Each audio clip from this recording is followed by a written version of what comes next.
See my screen? Yes, we can see your screen. Okay.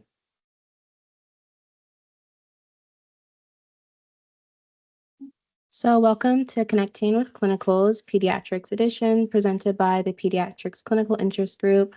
My name is Ayana Montague and I am the president of the Peds Clinical Interest Group this semester. So a little bit about what pediatrics is.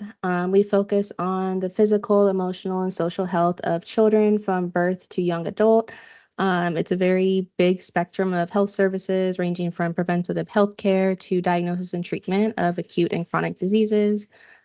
We focus on factors that affect growth and development of children mainly. And it's important when going into pediatrics to understand that children are not small adults. They have very different physiology and different systems than adults, and they change rapidly, and they have to be approached with a different process than you would for an adult.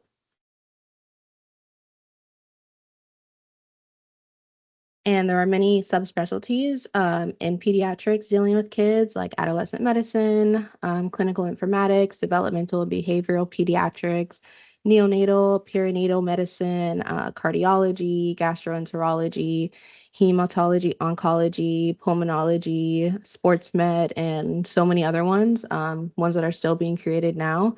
So kind of almost anything that there's a specialty for adults, there's one for peds as well, because like I said, the processes in children are very different.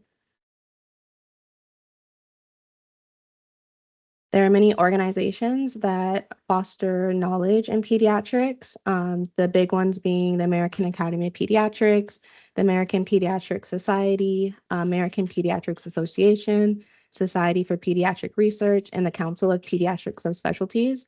There are also some that are geared towards medical students and people still in training.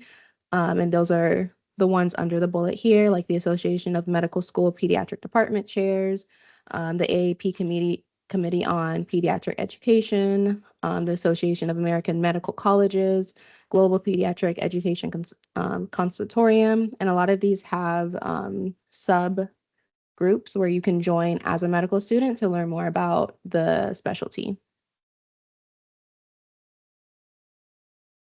So if you are interested in pediatrics, this is about pediatrics residency. Standard pediatrics residency in the US is about 3 years long. You receive training in core competencies and clinical training. You're trained in neonates and newborns, inpatient, general, primary care, emergency medicine, critical care, community care, developmental behavioral, and subspecialties, depending on what the program offers. You can also go on to do a pediatric fellowship in the specialties that I mentioned before. And those are usually in the US about 3 years long as well. And after you finish your training, the average salary for a pediatrician, according to the US Bureau of Labor Statistics for general pediatricians, is about $205,000. And these salaries tend to trend upwards the more that you specialize.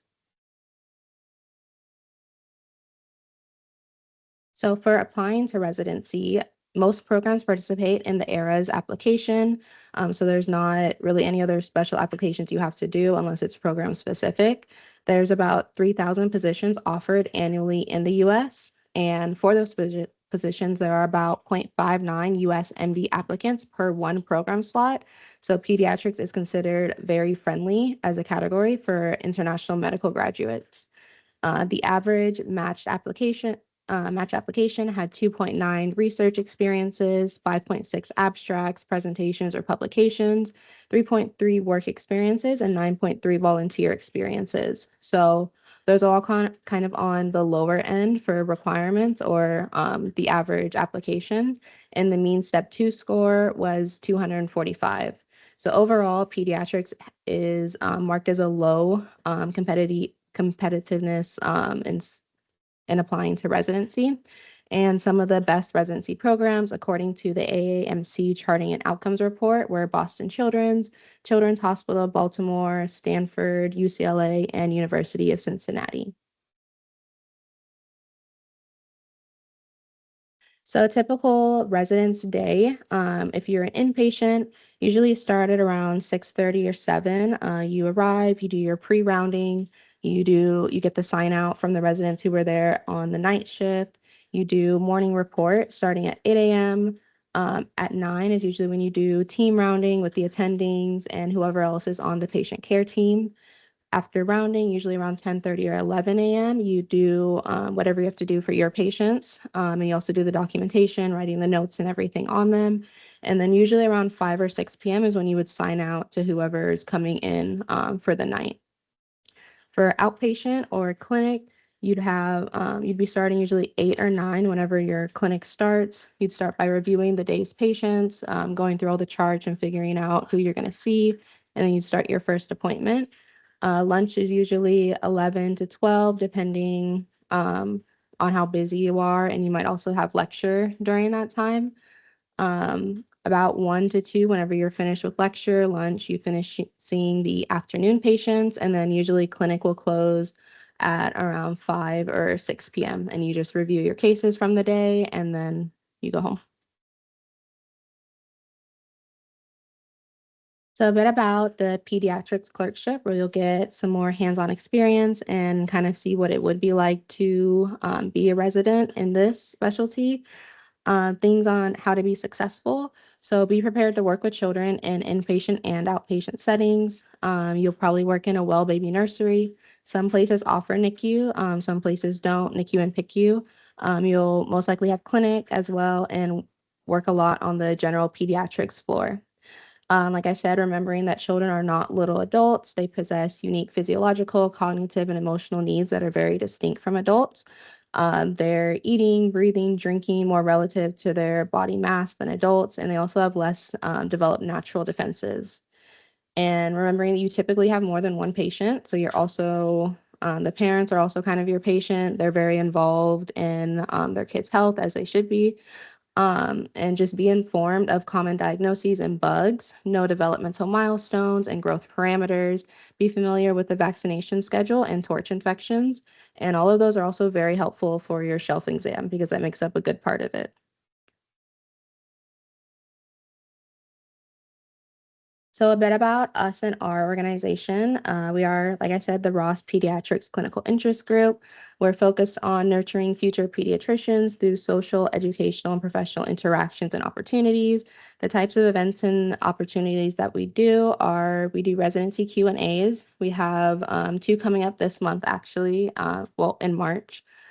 We do volunteering, we try to do fundraisers, teddy bear clinics, which is where we go when we bring teddy bears to schools or hospitals and we show little kids about their health, show them different body parts on the teddy bear, and just do some fun activities with them to help them not be as scared of the doctors.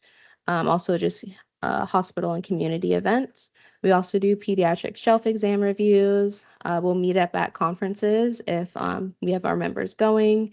And we also offer leadership positions whenever we do our elections each semester.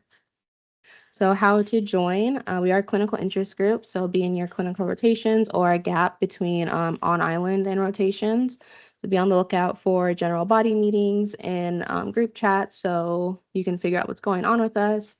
You can also reach out to us on social media and or email. Our Instagram is RUSM Peds Clinical Interest Group, and our email is on the screen there as well. And I've also included a current sign up link that you can click. You can scan the QR code as well to join for our current link.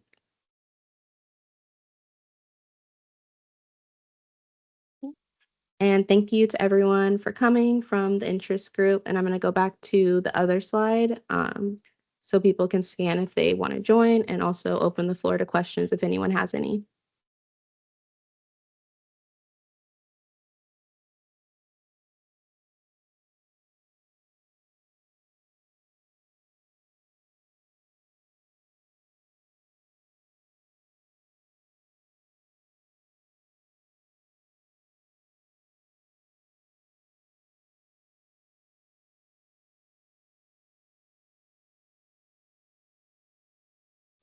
And if there are no questions, then that was the end. Everyone is free to go.